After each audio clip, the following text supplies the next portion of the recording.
नमस्कार। आज हम पश्चिम बंगाल में लोकतंत्र पर मंडरा रहे एक बहुत बड़े संकट की कहानी को समझने की कोशिश करेंगे। तो ये कहानी शुरू होती है मालदा के एक हाईवे से, जहां 7 जजों को 9 घंटे तक बंधक बना के रखा गया। और ये करने वाले कोई अपराधी नहीं थे, बल्कि आम नागरिक थे, शिक्षक, किसान, दुकानदार।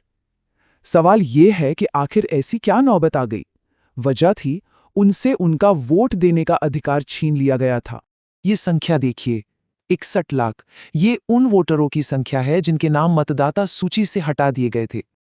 और इतना ही नहीं, इसके अलावा 60 लाख और लोगों को संदिग्ध वोटर के तौर पर मार्क कर दिया गया। मतलब उनके लोकतांत्रिक अधिकार भी एक तरह से अधर में लिटक गए। ये सब कुछ एक सरकारी प्रक्रिया के तहत हुआ, जिसे कहते हैं स्पेशल इंटेंसिव रिवीजन या SIR। इसका मकसद वोटर लिस्ट को अपडेट और साफ सुथरा करना था। तो आखिर ये हुआ कैसे? असल में ये फैसला किसी इंसान ने नहीं, बल्कि एक सॉफ्टवेयर, एक एल्गोरिदम ने लिया। सोचिए, इस सॉफ्टवेयर को 20 साल पुरानी वोटर लिस्ट से आज की लिस्ट का मिलान करने जैसा बड़ा काम दिया गया। और सबसे बड़ी बात, इसे बिना किसी प्रॉपर टेस्टिंग के इस्तेमाल में ले आया गया। ये भी नहीं पता था कि ये ठीक से काम करेगा भी या नहीं।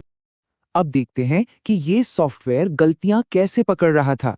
वजहें बहुत ही मामूली थीं, जैसे किसी के नाम की स्पेलिंग में जरा सा फर्क, मोहम्मद की जगह मोहम्मद लिखा हो या मंडल की जगह मंडल।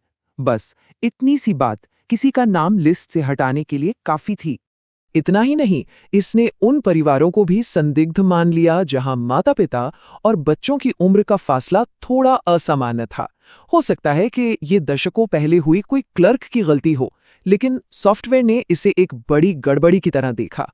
और सबसे अहम बात यह है कि संदिग्ध वोटर नाम की कोई कैटेगरी 1952 से आज तक कभी थी ही नहीं। इसे सिर्फ इसी प्रक्रिया के लिए बनाया गया, और इसी वजह से लाखों लोग एक अजीब सी ब्यूरोक्रेटिक उलझन में फंस गए। और तो और, चुनाव आयोग के एक वरिष्ठ अधिकारी ने खुद माना कि उन्हें इस बात का कोई अंदाजा नहीं था कि ये सॉफ्टवेयर कितना सही काम कर रहा है, 95% या 60%। फिर भी इसी सॉफ्टवेयर ने 1 करोड़ से ज्यादा लोगों के वोटिंग अधिकार पर फैसला सुना दिया। चलिए अब जरा आधिकारिक पक्ष और असल आंकड़ों को देखते हैं। कहा यह गया कि ये सब राष्ट्रीय सुरक्षा के लिए किया जा रहा है।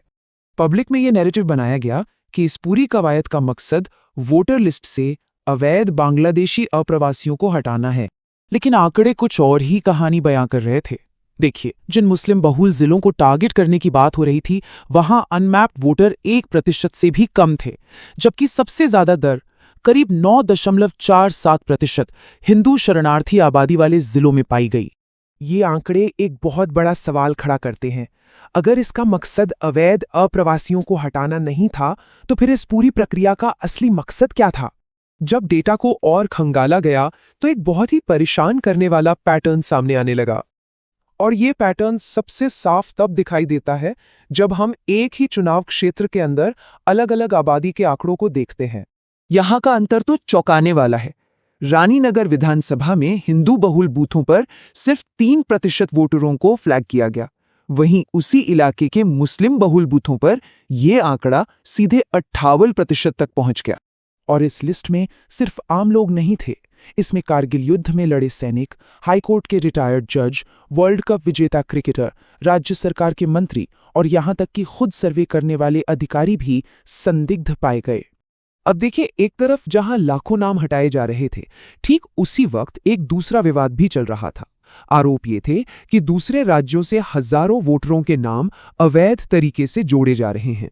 तो यहाँ पे 2 तरह के आरोप लग रहे थे। एक तरफ वोटर लिस्ट से नाम हटाने की प्रक्रिया चल रही थी, जिससे टीएमसी के वोटरों पर असर पड़ने का आरोप था, और दूसरी तरफ बीजेपी पर बाहर से लाकर नए वोटर जोड़ने के आरोप लग रहे थे। आखिर में ये मामला सिर्फ राजनीति का नहीं रह जाता, ये सीधा सीधा हमारे लोकतांत्रिक अधिकारों से जुड़ा है। ऐसे में पश्चिम बंगाल के वोटरों के लिए कुछ रास्ते हैं। सबसे पहले चुनाव आयोग की वेबसाइट पर अपना नाम जरूर चेक करें। अगर नाम कट गया है तो ऑनलाइन और ऑफलाइन दोनों तरीकों से अपील करें, और ये जानकारी अपने परिवार और दोस्तों तक भी पहुंचाएं। लेकिन मुश्किल ये है कि अपील का रास्ता भी बहुत कठिन है। 2 लाख से ज्यादा अपीलें दायर की गईं, लेकिन उनमें से सिर्फ 2 पर ही ट्रिब्यूनल में सुनवाई हुई। ऐसा लगता है जैसे पूरा सिस्टम ही रुक गया हो। तो ये पूरी कहानी हमें एक बहुत ही गंभीर सवाल के साथ छोड़ जाती है कि जब एक कंप्यूटर प्रोग्राम लाखों लोगों की आवाज को खामोश कर सकता है, तो फिर लोकतंत्र में असली ताकत आखिर है किसके पास?